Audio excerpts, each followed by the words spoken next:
स्वागत है आपका अपने चैनल 10th एक्सप्रेस पर। इस वीडियो में हम लोग जानेंगे आज मुख्यतः फिजिक्स के परावर्तन और अपवर्तन चैप्टर के ऑब्जेक्टिव क्वेश्चन के बारे में। तो चलिए शुरू करते हैं। यहाँ पे हमारा पहला क्वेश्चन है, प्रकाश की किरण गमन करती है। तो प्रकाश की किरण कैसी गमन करती है? तो वो गमन करती है सीधी रेखा में। इसका ऑप्शन ए सही आंसर होगा। नेक्स्ट हमारा क्वेश्चन है वो है, प्रकाश का वेग न्यूनतम होता है। तो प्रकाश का वेग न्यूनतम होता है कांच में। ऑप्शन डी इसका सही आंसर हो जाएगा। अगला जो हमारा क्वेश्चन है वह है क्वेश्चन नंबर 3। मोटर गाड़ी के चालक के सामने लगा रहता है। तो मोटर गाड़ी के चालक के सामने लगा होता है वो जो होता है वो अवतल दर्पण होता है। ऑप्शन सी इसका सही आंसर हो जाएगा। नेक्स्ट हमारा क्वेश्चन है क्वेश्चन नंबर 5। समतल दर्पण द्वारा बना प्रतिबिंब होता है। तो समतल दर्पण द्वारा जो बना प्रतिबिंब होता है ना, वो होता है काल्पनिक होता है। ऑप्शन बी इसका सही आंसर हो जाएगा। साथियों क्या करें, इस सेशन को अपने दोस्तों में भी फॉरवर्ड कर दें ताकि वो भी देख लें। और बहुत ही प्यारा प्यारा क्वेश्चन है हमारा फर्स्ट और सेकंड चैप्टर का। नेक्स्ट क्वेश्चन है हमारा क्वेश्चन नंबर 6। लेंस की क्षमता का ऐसे मात्रक होता है। तो लेंस की क्षमता का ऐसे मात्रक होता है डायप्टर। ऑप्शन ए जो हमारा इसका सही आंसर हो जाएगा। नेक्स्ट क्वेश्चन है हमारा, प्रकाश के किरणों के पथों को दर्शाने वाले चित्र को कहा जाता है। तो इसे कहा जाता है किरण आरेख। ऑप्शन ए हमारा सही आंसर हो जाएगा।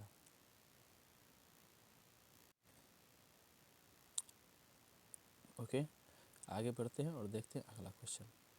अगला जो हमारा क्वेश्चन है वो ये है कि टू डायप्टर क्षमता वाले लेंस का फोकसांतर होगा, अर्थात इसका फोकस दूरी हमसे पूछा जा रहा है। इसका फोकस दूरी होगा 50 सेंटीमीटर। 1/f से निकालते हैं तो p बराबर 1/f होता है। इसी से हमारा निकल जाएगा 50 सेंटीमीटर। नेक्स्ट हमारा क्वेश्चन नंबर 9। इसमें हमसे पूछा गया है किसी उत्तर लेंस का फोकसांतर 50 सेंटीमीटर है तो उसकी क्षमता क्या होगी। तो उसकी जो क्षमता होगी ना +2d होगी। हमने अभी पहले ही बताया है। इसमें जिसकी +2d होती है उसकी 50 सेंटीमीटर। तो यदि 50 सेंटीमीटर है तो +2d उसका फोकसांतर होगा। नेक्स्ट हमारा क्वेश्चन नंबर 10। प्रकाश के किरणों के समूह को कहते हैं। तो प्रकाश के किरणों के समूह को किरण पुंज कहते हैं। ऑप्शन बी इसका सही आंसर हो जाएगा।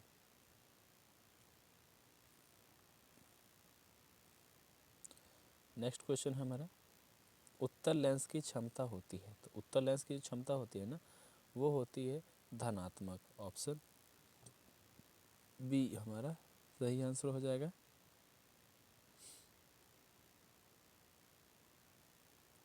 नेक्स्ट हमारा क्वेश्चन नंबर 12। अवतल लेंस की क्षमता होती है। तो अवतल लेंस की जो क्षमता होती है ये होती है ऋणात्मक। ऑप्शन ए होगा सही आंसर। अगला क्वेश्चन है, उत्तल लेंस को कहते हैं। तो उत्तल लेंस को क्या है ना, अभिसारी लेंस कहते हैं। ऑप्शन ए इसका सही आंसर हो जाएगा।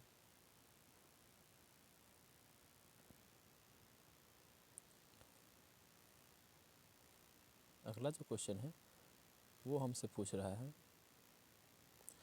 निम्न में से कौन सा पदार्थ लेंस बनाने में प्रयुक्त नहीं होता है? जल, कांच, प्लास्टिक, मिट्टी। तो इसका सही आंसर होगा मिट्टी। मिट्टी का प्रयोग क्या होता है ना, लेंस बनाने में नहीं किया जाता है।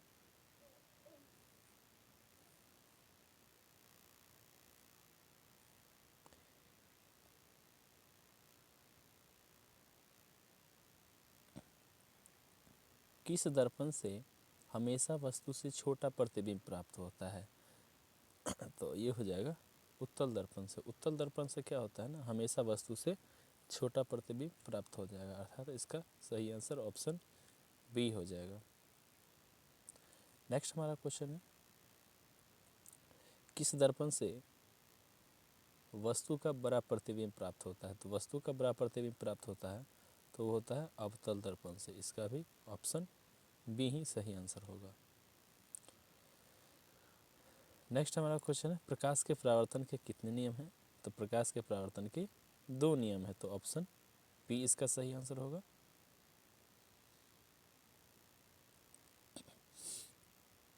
अगला है, जब प्रकाश की किरण हवा से कांच में प्रवेश करती है तो क्या होती है? तो अभिलंब से दूर भागेगी कि अभिलंब के निकट आ जाएगी? तो इसका जो आंसर हो जाएगा अभिलंब के निकट आ जाएगी। और ये ऐसे समझते हैं कि जब प्रकाश क्या हो जाता है, विरल माध्यम से सघन माध्यम में उड़ जाती है तो अभिलंब के निकट में उड़ जाती है। इसका चलिए नेक्स्ट जो हमारा क्वेश्चन है, क्वेश्चन नंबर 20, फोटोग्राफी कैमरा का अभिदृश्यक होता है। तो फोटोग्राफी कैमरा का अभिदृश्यक होता है वो होता है उत्तल लेंस का। ऑप्शन ये हो जाएगा हमारा सही आंसर। नेक्स्ट हमारा क्वेश्चन है, साइड मिरर के रूप में प्रयुक्त होता है तो साइड मिरर के रूप में प्रयुक्त होता है वो होता है उत्तल दर्पण। ऑप्शन बी इसका सही आंसर हो जाएगा। नेक्स्ट हमारा क्वेश्चन है, एक अवतल दर्पण की फोकस दूरी 10 सेंटीमीटर है तो उसकी वक्रता त्रिज्या क्या होगी? फोकस दूरी जानते हैं ना, F बराबर R/2 होता है या R बराबर 2F होता है। तो फोकस दूरी 10 सेंटीमीटर दी गई है तो वक्रता त्रिज्या तो R हो जाएगा हमारा 20 सेंटीमीटर। ऑप्शन बी इसका सही आंसर हो जाएगा।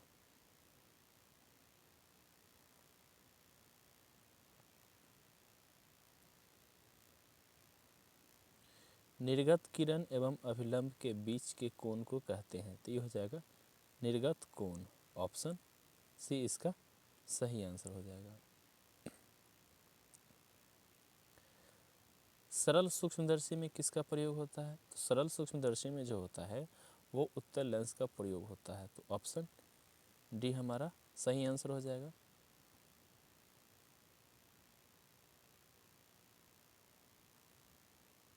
नेक्स्ट हमारा क्वेश्चन है, किस लेंस के द्वारा सिर्फ काल्पनिक प्रतिबिंब बनता है? तो ये हो जाता है अवतल लेंस के द्वारा। अवतल लेंस से क्या होता है, सिर्फ काल्पनिक या आभासी प्रतिबिंब ही बनता है।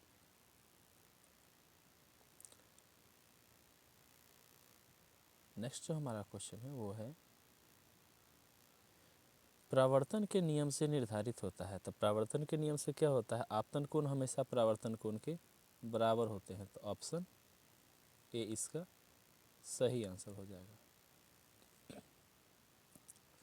बढ़ते हैं साथियों नेक्स्ट क्वेश्चन की ओर। तो नेक्स्ट जो हमारा क्वेश्चन है क्वेश्चन नंबर 27, ये है, काल्पनिक प्रतिबिंब होता है।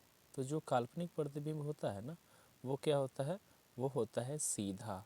तो ऑप्शन ए इसका सही आंसर होगा। अगला है, लेंस में मुख्य फोकसों की संख्या कितनी होती है? तो लेंस में जानते हैं 2 फोकस होते हैं। तो ऑप्शन ए हो जाएगा इसका सही आंसर।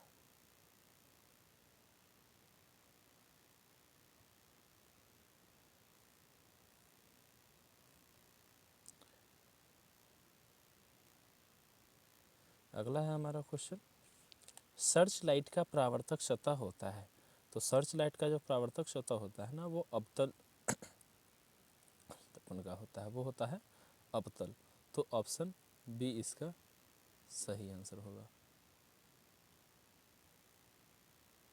दाढ़ी बनाने में कौन सा दर्पण का उपयुक्त होता है या प्रयुक्त होता है? तो दाढ़ी बनाने में भी अवतल दर्पण का उपयोग होता है, इसे हजामती दर्पण भी कहते हैं। तो ऑप्शन सी इसका सही आंसर हो जाएगा।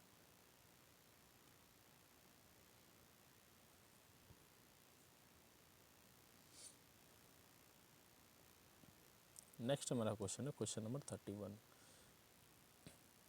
एक उत्तल लेंस की क्षमता 1 डायोप्टर है तो उस लेंस की फोकस दूरी कितनी होगी? तो उस लेंस की फोकस दूरी होती है +100 सेंटीमीटर। आगे बढ़ते हैं और देखते हैं हमारा अगला क्वेश्चन। अगला जो क्वेश्चन है हमारा वो है किसी गोलीय दर्पण तथा किसी पतले गोलीय लेंस दोनों की फोकस दूरियां -15 सेंटीमीटर है। दर्पण तथा लेंस संभवतः होंगे, तो मतलब दर्पण और लेंस कैसा होंगे? तो दर्पण और लेंस दोनों संभवतः क्या होंगे? अवतल। यदि उत्तल रहता तो यही होता सीधा 15, प्लस में नहीं होता, ऋणात्मक है तो अवतल ही होंगे।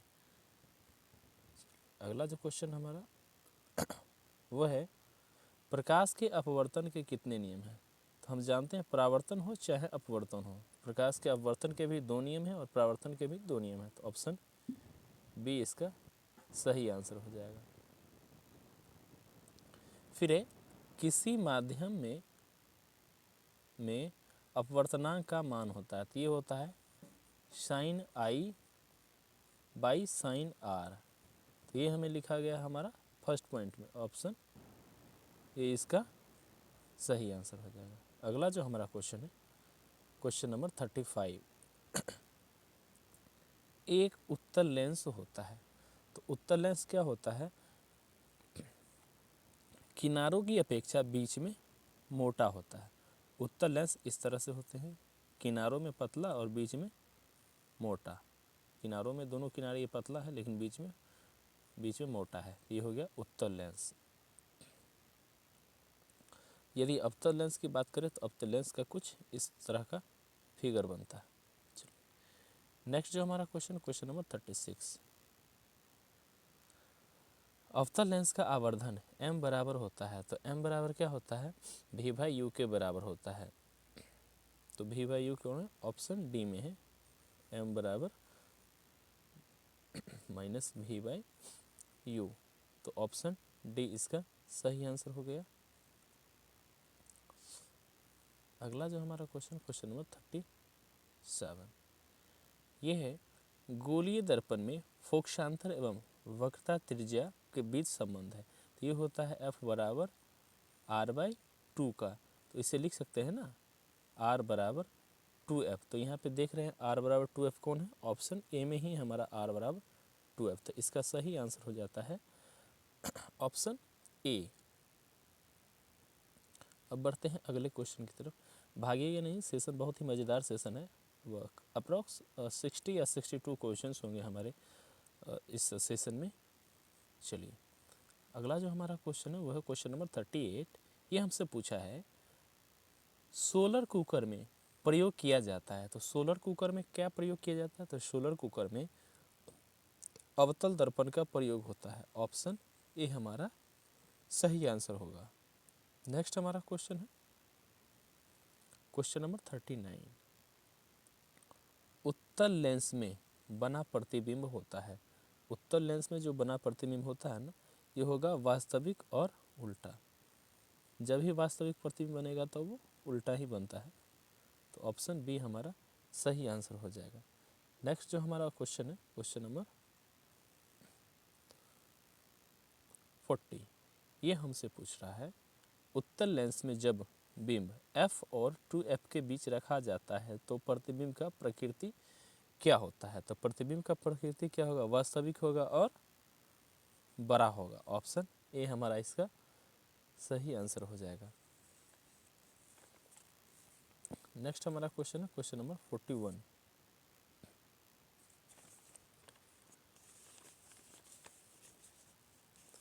दो वक्रीय पृष्ठों से घिरे ठोस पारदर्शी माध्यम, यहाँ पे पारदर्शी लिखना भूल गया, पारदर्शी माध्यम को कहते हैं।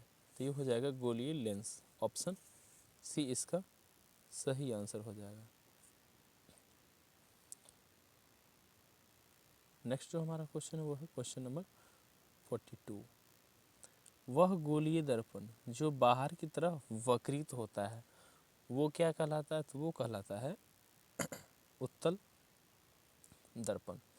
बाहर की तरफ वक्रित होगा तो वो इस प्रकार का हमारा फिगर बनता है ना, इस प्रकार का फिगर बनेगा, तो ये बनता है हमारा उत्तल दर्पण का। नेक्स्ट हमारा क्वेश्चन है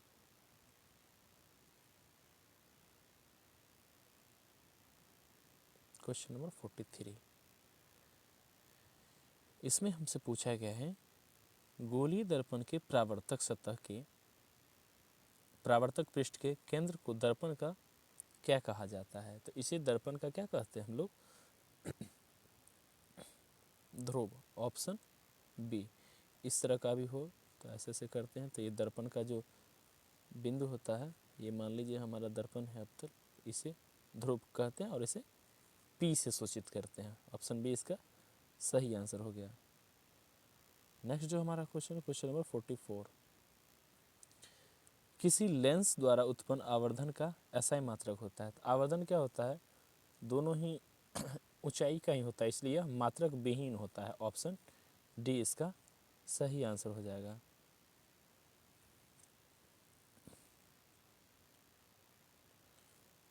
नेक्स्ट हमारा क्वेश्चन क्वेश्चन नंबर 45।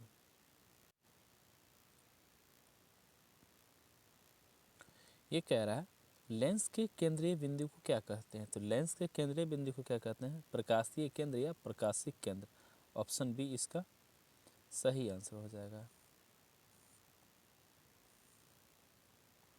नेक्स्ट हमारा क्वेश्चन पूछ रहा है किसी शब्दकोश में पाए गए छोटे अक्षरों को पढ़ते समय आप निम्न में से कौन सा लेंस पसंद करेंगे।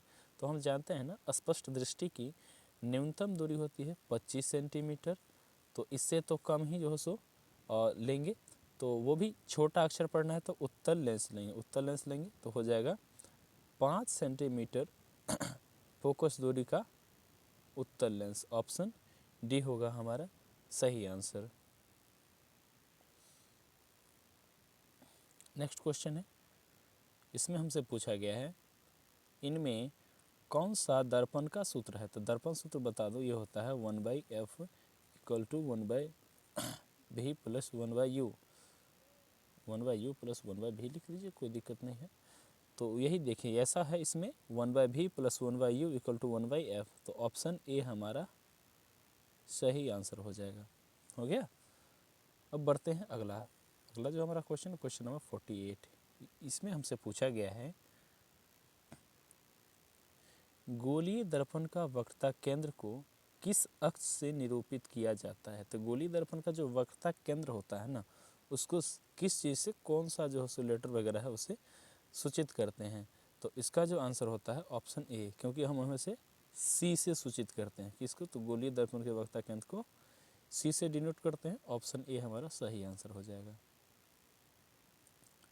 नेक्स्ट हमारा क्वेश्चन है क्वेश्चन नंबर 49। निर्वात में प्रकाश की चाल कितनी है। प्रकाश की चाल कितनी दी होती है, 3 × 10⁸ मीटर पर सेकेंड। तो ऑप्शन ए हमारा सही आंसर हो जाएगा। बढ़ते हैं अगले क्वेश्चन की तरफ, वो है हमारा दंत विशेषज्ञ मरीजों की दांतों का बड़ा प्रतिबिंब देखने के लिए किस दर्पण का उपयोग करते हैं। तो ये करते हैं अवतल दर्पण का। तो ऑप्शन ए इसका सही आंसर हो जाएगा। नेक्स्ट जो हमारा क्वेश्चन है क्वेश्चन नंबर 51। इसमें हमसे पूछ रहा है पतले लेंस की आवर्धन क्षमता क्या होती है। तो पतले लेंस की आवर्धन क्षमता जो होती है वो होती है कम। ऑप्शन ए हमारा सही आंसर होगा। नेक्स्ट क्वेश्चन है हमारा क्वेश्चन नंबर 52। मोटे लेंस की आवर्धन क्षमता कितनी होती है। तो मोटे लेंस की आवर्धन क्षमता जनूनी है कि अधिक ही होगी। ऑप्शन बी हमारा सही आंसर हो जाएगा।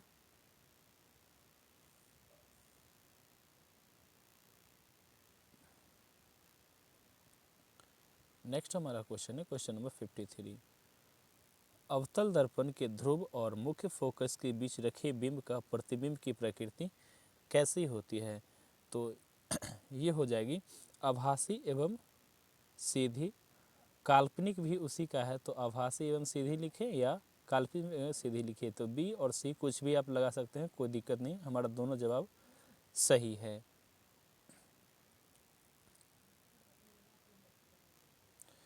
नेक्स्ट जो हमारा क्वेश्चन है क्वेश्चन नंबर 54।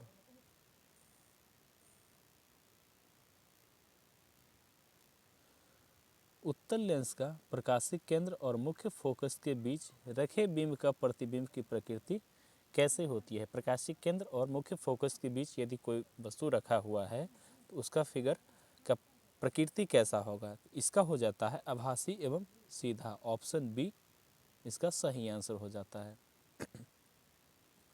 नेक्स्ट बढ़ते हम लोग अगले क्वेश्चन की तरफ। अगला जो हमारा क्वेश्चन है वह है क्वेश्चन नंबर 55। ये हमसे पूछा है अवतल दर्पण के मुख्य फोकस पर रखे बिंब का प्रतिबिंब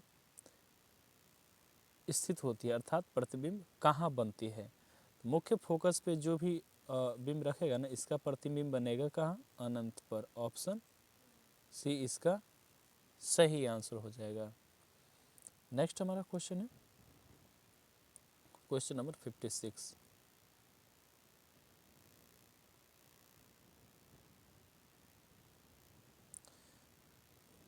उत्तल लेंस के मुख्य फोकस पर रखे प्रतिबिंब की प्रकृति कहाँ होगी। ये भी जो सो क्या है, मुख्य फोकस पे रखा प्रतिबिंब की प्रकृति है तो ये भी बनेगा कहाँ, अनंत पर ही बनेगा। ऑप्शन सी इसका सही आंसर हो जाएगा। नेक्स्ट हमारा क्वेश्चन क्वेश्चन नंबर 57। ये हमसे पूछ रहा है अवतल लेंस के मुख्य फोकस पर रखे बिंब का प्रतिबिंब की स्थिति कहाँ होगी। अवतल लेंस है और इसके मुख्य फोकस पे रखा जो बिंब है इसका कहाँ बनेगा, तो ये बनता है प्रकाशिक केंद्र और फोकस के बीच। ऑप्शन बी हमारा सही आंसर हो जाएगा।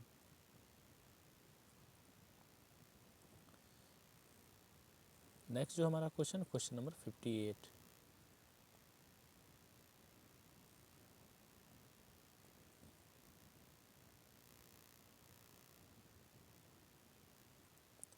अवतल लेंस के सामने अनंत पर रखे बिंब का प्रतिबिंब की स्थिति क्या होती है। तो अवतल लेंस के सामने अनंत पे जो रखा होता है ना वो बनता है फोकस पर। तो हमने यहाँ पे क्या हो गया है, गलती से दो अपनी ऑप्शन दे दिया है। तो बी और डी आप कुछ भी लगा लें दोनों सही होगा, अर्थात ये जान लें फोकस पे ही बनता है। अब बढ़ते हैं क्वेश्चन नंबर अगला जो हमारा क्वेश्चन है उसकी तरफ। तो 90 छोड़ दिया, 59 हमने, कोई बात नहीं। हमारा जो नेक्स्ट क्वेश्चन है वो है क्वेश्चन नंबर 60। लेंस के प्रकाशिक केंद्र से गुजरने वाली प्रकाश की किरणें अपवर्तन के पश्चात क्या होती है। तो ये जो होती है ना विचलन के साथ निर्गत हो जाती है, निकल जाती है। ऑप्शन ए इसका सही आंसर हो जाएगा। नेक्स्ट जो हमारा क्वेश्चन है क्वेश्चन नंबर 61। मुख्य फोकस से गुजरने वाली प्रकाश की किरणें उत्तल लेंस में अपवर्तन के पश्चात, तो अपवर्तन के पश्चात क्या होती है, तो निर्गत किरण मुख्य अक्ष के समांतर हो जाती है। ऑप्शन बी इसका सही आंसर हो जाएगा।